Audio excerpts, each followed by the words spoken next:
राधे राधे दोस्तों, आर्यन हिंदी कहानियाँ चैनल में आप सभी का स्वागत है। उस बड़े से अस्पताल के एक केबिन से निकलते हुए पैर थरथरा रहे थे मेरे। आंखों के सामने जैसे अंधेरा छाया हुआ था और दिल जोर जोर से धड़क रहा था।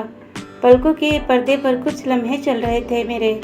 चाय की ट्रे पकड़े शर्माती सकचाती और धीमे कदमों से चली आती वो। शादी के मंडप में मुझ संग फेरे लेती वो। मेरी हर छोटी छेड़खानी पर आंसू की एक नन्ही बूंद गिराती वो। समाज के सामने औलाद ना दे सकने के लिए ताना सुनती हो। बस चंद कदमों की दूरी से उसे बचाने में नाकामयाब हो गया था मैं। बिल्कुल मेरे सामने उस तेजी से आती कार ने उसको एक दफ़ा हवा में उछाल कर नीचे ज़मीन पर लात पटका था। एक हफ्ते से वो मशीनों से घिरी वेंटिलेटर पर थी। तरह तरह की जांचों के बाद आखिर आज डॉक्टर ने जवाब दे दिया था, दिमाग का एक हिस्सा बुरी तरह चोटिल हुआ है। अनीस, टेस्ट से तो यही मालूम पड़ता है कि ऑपरेशन के बाद परिणाम कुछ भी हो सकते हैं। वो कोमा में जा सकती है, अपनी मेमोरी पूरी तरह या पार्शियली खो सकती है, या पूरी तरह या कुछ हिस्सों से पैरालाइज भी हो सकती है। कुछ भी हो सकता है। और अगर ऑपरेशन ना कराया जाए, कोई वेंटिलेटर पर कब तक जिंदा रह सकता है।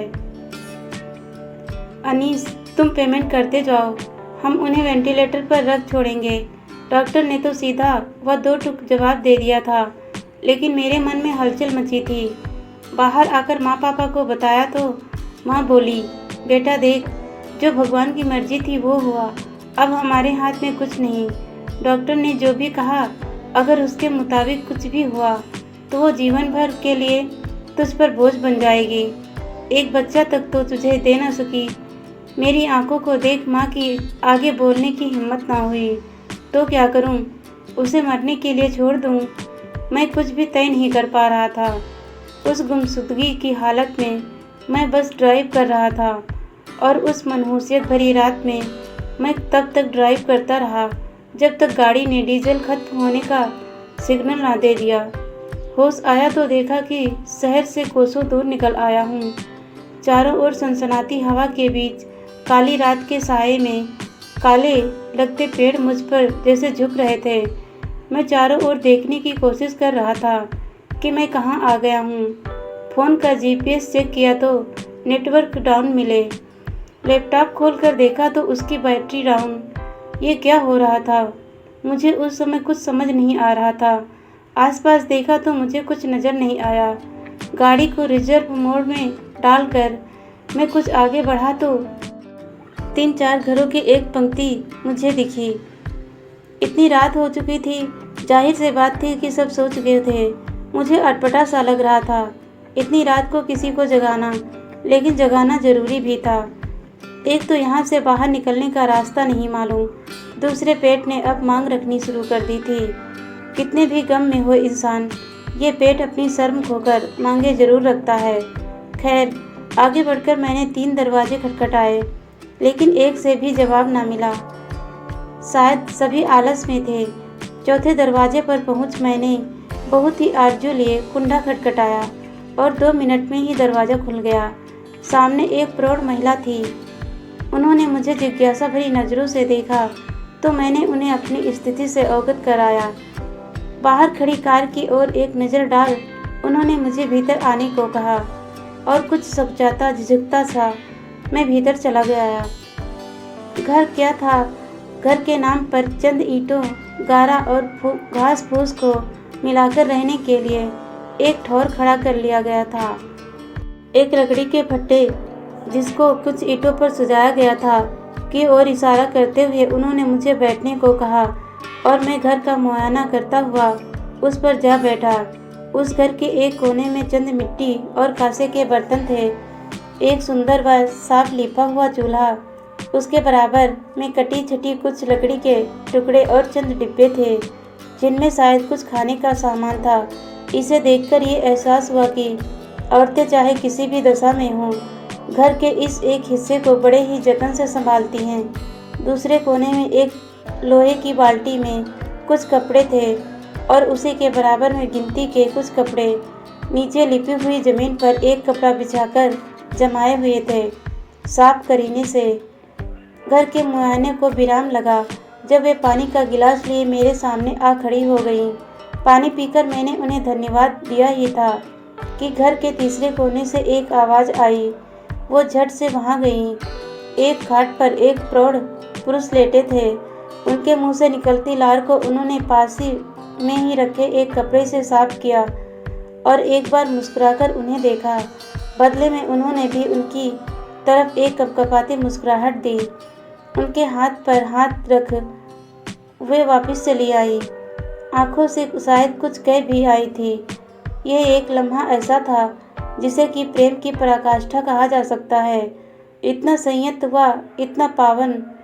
वापस वो मेरे पास आई और मेरी आंखों में चंद सवाल तैरते देख बोली, मेरे पति हैं इस अवस्था में कैसे? थोड़ा हिचकिचाते हुए वो बोली, 4 साल पहले एक घर की पुताई करते हुए चौथे माले से गिर पड़े थे। तब से ऐसे ही हैं। शरीर का कोई हिस्सा काम नहीं करता, बस आंखें ही बोलती हैं। मुंह खोल तो लेते हैं लेकिन बोल नहीं पाते। उनकी आंखों के कोर पर मोती उभर आया था। साड़ी के कोने से उसे पूछती हुई बोली, भूख लगी है? एक अनजान इंसान के मन की बात भी कैसे चुटकियों में पढ़ लेती हैं ना ये औरतें। मैंने हाँ में सिर हिला तो दिया था, लेकिन फिर आधी रात और घर की हालत देख मुझे अफसोस हुआ। मेरा अफसोस उन्होंने 15 मिनट में ही दूर कर दिया जब एक गिलास दूध के साथ मक्के की 2 रोटियां मेरे सामने रख दी। सकचाती हुई बोली, इस वक्त तो बस यही। अरे अरे बहुत है। मैंने उनकी बात काटते हुए कहा, आपने इन्हें डॉक्टर को नहीं दिखाया? कहते हुए मैंने अपनी भी जीभ दांत तले काट दी। ये क्या पूछ बैठा था मैं? दिखाया था, कहते हुए कि ऑपरेशन हुआ तो शायद ठीक हो जाएं। लेकिन उनके कुछ कहे बगैर ही सब समझ गया था मैं। खाना खा चुका था और प्लेट रखने चला तो प्लेट को हाथों से लेती हुई उन्होंने एक और इशारा किया और बोली, आप वहाँ सो जाइए। भोर होने पर आपको मैं बाहर तक छोड़ आऊँगी।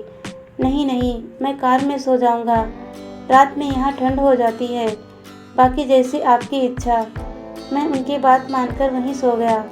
3 घंटे बाद मेरी आँख खुली तो देखा कि वो अपने पति के सिराने बैठी कुछ लेप सा लगा रही थी उनके माथे पर। फिर उन्होंने एक तेल से उनके हाथों और पैरों की मालिश की, उन्हें पूरा साफ किया और उनके कपड़े बदल कर उठ गई। कितना समर्पण था उनके मुख पर उस समय। मुझे जगा हुआ देखो मेरी ओर मुस्कुराई और बोली, कुछ चाहिए? मैंने ना में गर्दन हिलाई और उनसे पूछा, ये क्या लगा रही थी आप उन्हें? इस जगह पर मिलने वाली कुछ जड़ी है। सुना है कि अच्छे से अच्छे रोगी को उठा देती है ये। तो बस एक कोशिश। बोलते हुए उनकी आंखों की खामोशी को मैं अच्छी तरह महसूस कर रहा था।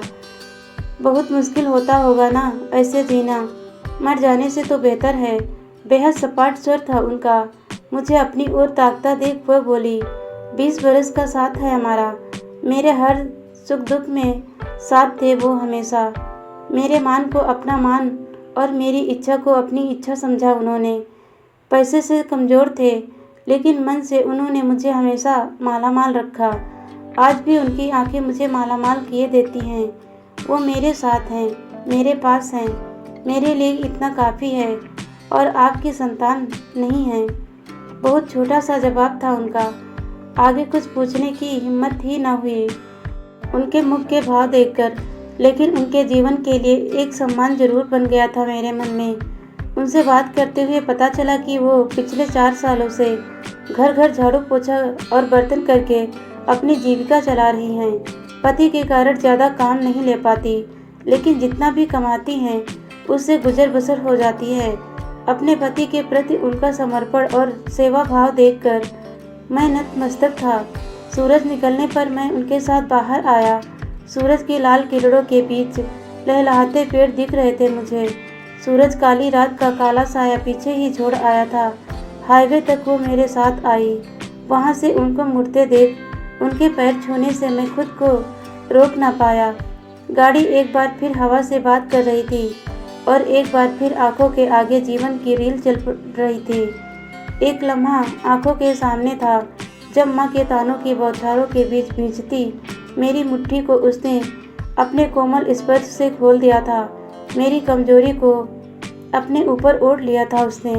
मैं बच्चे के बिना रह सकती हूँ, लेकिन तुम्हारे बिना नहीं। आज के बाद इस मुद्दे पर कोई बहस नहीं चाहिए मुझे।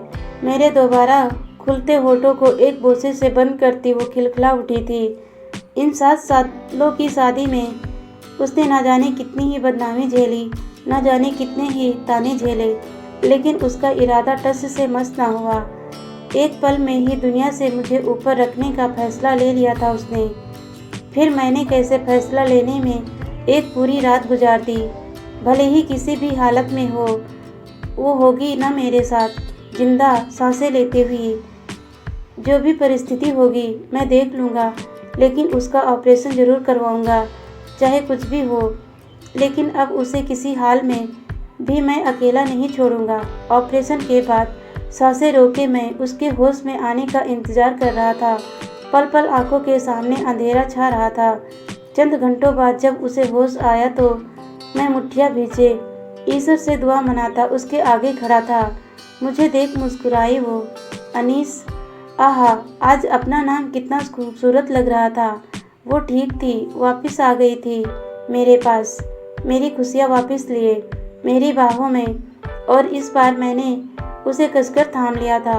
हॉस्पिटल के चैरिटी काउंटर पर खड़ा मैं उन देवी के घर का पता और उनके पति के इलाज में होने वाला खर्चा जमा कराकर अपनी खुशियाँ लिए घर लौट आया था। दोस्तों, कहानी अच्छी लगी तो लाइक, शेयर और सब्सक्राइब ज़रूर कीजिएगा। वीडियो देखने के लिए बहुत बहुत धन्यवाद दोस्तों।